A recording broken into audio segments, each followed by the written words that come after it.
आज के इस वीडियो में गृहलक्ष्मी स्कीम के 22 इंस्टॉलमेंट 7वें अक्टूबर मंथ के पेंशन अमाउंट को लेकर इन्फॉर्मेशन है। Welcome to my another video. अगर आपने चैनल सब्सक्राइब नहीं किया है तो रिक्वेस्ट है सब्सक्राइब कर लें ताकि हर दिन एक नया इन्फॉर्मेशन आपको अपने घर बैठे मिलता रहे। तो फ्रेंड्स, सबसे पहले बात करते हैं गृहलक्ष्मी स्कीम के 22 इंस्टॉलमेंट की। जी हाँ, ऑलरेडी आज जो है 14 अक्टूबर है। अमाउंट डीबीटी होना शुरू होकर जो है ऑलरेडी 11 से 12 दिन हो चुके हैं, मगर अफसोस की बात यह है कि यहाँ पर सिर्फ 35% लोगों को अमाउंट आया है। जी हाँ, मेरे पोल के मुताबिक पर 35% लोगों को अमाउंट आया है। अभी जो है 65% लोगों को अमाउंट आना बाकी है 22 इंस्टॉलमेंट का। अब मेरी वीडियोस पर इतने कमेंट आ रहे हैं जिसमें ये बताया जा रहा है कि सर हमें 22 इंस्टॉलमेंट आए हैं, मगर इससे ज्यादा कमेंट्स ये आ रहे हैं कि हमें अमाउंट नहीं आए हैं। जी हाँ, आप सही कह रहे हैं, जिन्हें अमाउंट नहीं आया है इनमें 65% लोग हैं, यानी 100 में 65 लोगों को अमाउंट डीबीटी नहीं हुआ है। इसका मतलब ये जो डीबीटी प्रोसेस सरकार ने शुरू किया है इससे बहुत परेशानी हो रही है और कई सारे लोग ये सोच रहे हैं कि शायद उनकी गृहलक्ष्मी स्कीम बंद कर दी गई है, क्योंकि यहाँ पर रेशन कार्ड कैंसिल हो रहे हैं। दूसरे लोग जो है फेक न्यूज दे रहे हैं कि अगर ईकेवाईसी नहीं करवाएंगे तो गृहलक्ष्मी में अमाउंट नहीं आएगा। ये तमाम बातें जो है लोगों के जहन में उतर रही है, मगर फ्रेंड्स आपको कुछ ईकेवाईसी वगैरह करवाने की जरूरत नहीं है। और अगर रेशन कार्ड कैंसिल हुआ भी तो वीआईपी में कन्वर्ट हुआ भी तो आपको गृहलक्ष्मी स्कीम आएगी। मगर ये सरकार का जो डीबीटी प्रोसेस है इसमें जो चेंजेस लाया गया है इससे बहुत लंबा जा रहा है।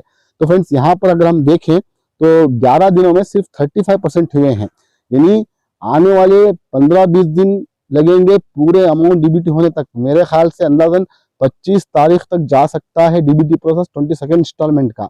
तो यहाँ पर 65% लोगों में से अगर आप हैं तो अगर आपको 21 इंस्टॉलमेंट रेगुलर आया है, सही तरीके से आया है, तो आपको फिक्र करने की कोई जरूरत नहीं है। आपको जो है अमाउंट आ जाएगा, मगर जिस तरह से मैंने कहा डिले हो रहा है और सरकार को चाहिए कि जो पहले वाला डीबीटी प्रोसेस था उससे कंटिन्यू करें।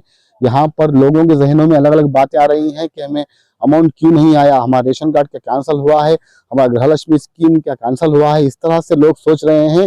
तो बेहतर है सरकार को जल्दी से अमाउंट डीबीटी करें, जल्दी से जल्दी लोगों के अकाउंट्स में अमाउंट क्रेडिट करें, ताकि 65% लोग, मतलब 100 में से 65% लोगों को अमाउंट नहीं आया है। तो कमेंट्स का रिप्लाई कर करके थक रहे हैं हम लोग भी, क्योंकि लोग पूछते ही हैं हमको कि अमाउंट हमें नहीं आया है। तो जिस तरह से लोगों ने बताया कि अमाउंट आया है, उससे ज्यादा लोगों ने बताया है कि अमाउंट नहीं आया है। तो आप सही कह रहे हैं फ्रेंड्स, अगर आपको अमाउंट नहीं आया है तो आप भी उन 65% लोगों में से हैं। तो प्लीज वेट करें। जिस तरह से मैंने बताया कि डिले प्रोसेस चल रहा है, बहुत लेट प्रोसेस चल रहा है डीबीटी का, हो सकता है अभी 15 दिन तक ये प्रोसेस जाए। मगर इस वीडियो के जरिए से मैं सरकार से रिक्वेस्ट करता हूं, और जो भी वुमेन एंड चाइल्ड डेवलपमेंट के जो डिग्निटीज हैं, लक्ष्मी हेब्बारकर मैडम हैं, उनसे रिक्वेस्ट करता हूं कि आप जो पुराना वाला प्रोसेस था अगर उसे ही अगर रखते हैं यहाँ पर, तो अब तक तमाम लोगों को अमाउंट डीबीटी हो जाता। क्योंकि इससे पहले जब आपने अमाउंट डीबीटी किया तो 8-10 दिन में तमाम बेनिफिशियरीज को अमाउंट आ गया, मगर जब से आपने नया प्रोसेस शुरू किया है यहाँ पर लोगों को परेशानी हो रही है। तो प्लीज आपको चाहिए कि पहले वाला ही प्रोसेस क्यों ना हो जरूर लाएं, और जहां तक हो सके 22 इंस्टॉलमेंट डीबीटी करें लोगों के अकाउंट्स में। ये हमारी रिक्वेस्ट है इस चैनल के जरिए से, और पब्लिक की तरफ से, तमाम व्यूअर्स की तरफ से, और मेरे सब्सक्राइबर्स की तरफ से। तो फ्रेंड्स, यहाँ पर जो है बहुत सारे लोग पूछ रहे हैं कि सर अभी गृहलक्ष्मी स्कीम में कितने मंथ के अमाउंट पेंडिंग है, कितना अमाउंट आना है। तो फ्रेंड्स, अगले वीडियो में जरूर बताऊंगा कि अब तक कितने इंस्टॉलमेंट मिले हैं और कितने इंस्टॉलमेंट आना बाकी हैं। इसके बारे में डिटेल्स में बात करूंगा अगले वीडियो में। अब रहा पेंशन का सवाल, पेंशन स्कीम का सवाल, ऑलरेडी 14 अक्टूबर है, मगर अभी तक जो है कोई भी पेंशन स्कीम की जो अमाउंट है बेनिफिशरीज के अकाउंट को क्रेडिट नहीं हुए हैं। अब यहाँ पर हर मंथ के अव्वल में, यानी 4 या 5 तारीख तक ये अमाउंट रिलीज हो जाते थे, मगर आज अब जो है 14 अक्टूबर होने के बावजूद अमाउंट रिलीज नहीं हुआ है। क्यों नहीं हुआ है, ये सरकार को इसका जवाब देना होगा।